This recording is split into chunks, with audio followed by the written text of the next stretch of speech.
لہذا ہم نے جو ورکنگ کمیٹی نے اس کے اوپر کھول کھوج کیا، تمام نمائندوں کو جلال آباد پارک میں بٹھایا، مشاورت کی، مشاورت کے بعد آج یہ پہلا قدم اٹھایا۔ ہر بندہ اس وقت مجبور ہے، پریشان ہے، مگر ہمارے ہاتھ باندھے ہوئے ہیں، ہماری زبان کو تالا لگایا ہوا ہے، مگر میں آج کھل کے یہاں پر بات کروں۔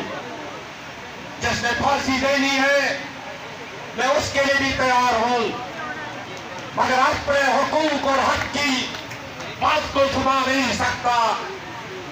میرے دوستوں، میرے بزرگوں، کب تک یہ صبر کرو گے؟ کب تک یہ غلامی کی زنجیر باندھ کے بیٹھو گے؟ دعویٰ کرتے ہو کہ ہمارے بچوں کا مستقبل، جس کو کل 6% کوٹا کی مد میں ذبح کیا گیا ہے، کیا ایسے باتیں کرنی ہے؟ میں ان ذمہ داروں کو بھی اس سٹیج کی وساطت سے، جو ذمہ دار ہمارے ساتھ کل جلال آباد پارک میں بڑے بڑے دعویٰ کرتے تھے، وہ ذمہ دار آج اس جلسوں کو پیغام دیا، آپ کے حقوق اور آپ کی حق کی بات کرنے کے لیے میں بات کوٹلی میر پور کے ان تمام لوگوں کا انتہائی مشکور ہے جنہوں نے ہماری اس زبان کو سمجھا، جنہوں نے ہمارے اس معاملے کو سمجھا، آج اتنا صبر کر کے یہاں آپ کے ساتھ انداز میں موجود۔ ہم سے چاپلوسی ہوئی، میرے بات یاد رکھنا، پھر کل ہمیں گلا نہیں کرنا کہ آپ لوگوں نے ہمیں وقت پر کیوں نہیں بتایا۔ اور میں سابن آتا ہوں، یہ آج 6% کوٹا کو ویسے ہی ختم نہیں کیا گیا۔ یہ 9 سال پہلے پیپلز پارٹی نے ریٹ پٹیشن دائر کی، 9 سال یہ سیاسی مکار ان گندے انڈوں میں یہ طے کیا ہوا ہے کہ 46,000 ماجرین یہ ہمیں سمجھتے بیل بکریاں۔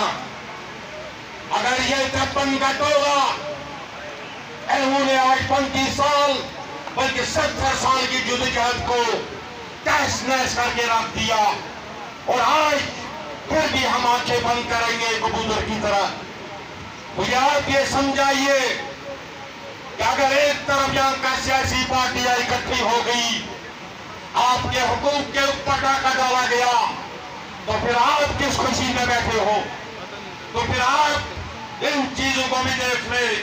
یہی سیاستدان جنہوں نے عدالت سے ابھی فیصلہ آیا ہی نہیں، انہوں نے عدالتوں کے چیمبر کے اندر بیٹھے ہوئے انتظار کر رہے تھے کہ جج صاحب آج فیصلہ سنائے، وہاں بھی سیاستدان موجود تھے، وہاں بھی لوگوں نے جشن منایا، مگر یہ جشن ان کو اندازہ نہیں ہے یہ کتنا مہنگا پڑے گا۔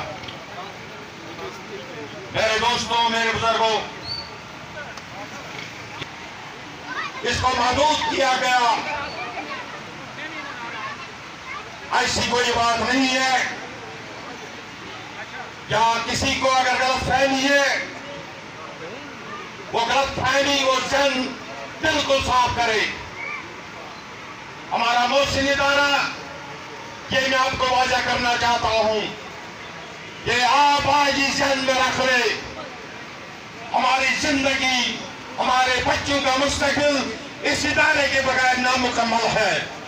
وہ بتائیے آپ کیسے گورنمنٹ آزاد کشمیر کے سیاستدان یہ سوچنے پر مجبور ہو گئے اس ریاست کے اوپر صرف ہمارا حق ہے، باقی یہاں کسی کا حق نہیں ہے۔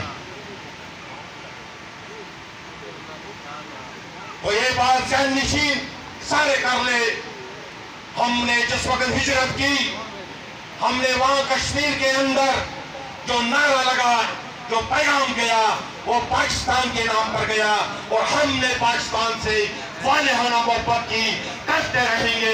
یہ کسی کی بھول ہے، ہم ان کے دشمن ہیں۔ اگر دشمن ہے، اگر ہندوستان کا ایجنٹ ہے، وہ یہاں کے حکمران ہے۔ ہمیں نہیں ہے.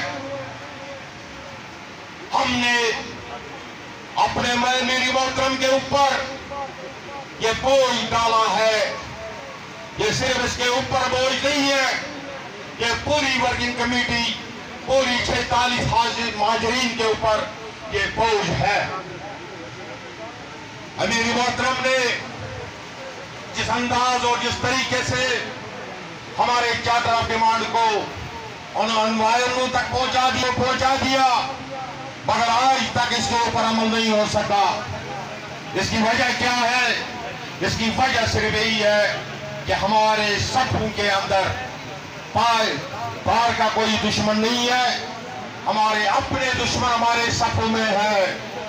میں ان دشمنوں کو بھی کہنا چاہتا ہوں، مت کریں اس قوم کے ساتھ، مت کریں ان نوجوانوں کے ساتھ، مت کریں ان خواتین اور بہن بیٹیوں کے ساتھ ظلم. یہ موقع نہیں ہے. آپ سیاست کریں، آپ نے جہاں سے مفادات اٹھائے، مگر ہمارے اس چارٹر آف ڈیمانڈ کو نقصان نہ پہنچائے.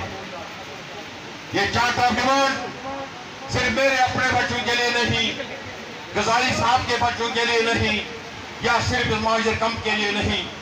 چارٹر آف ڈیمانڈ 46 مہاجرین کا حق اور حقوق کی معاملات ہے.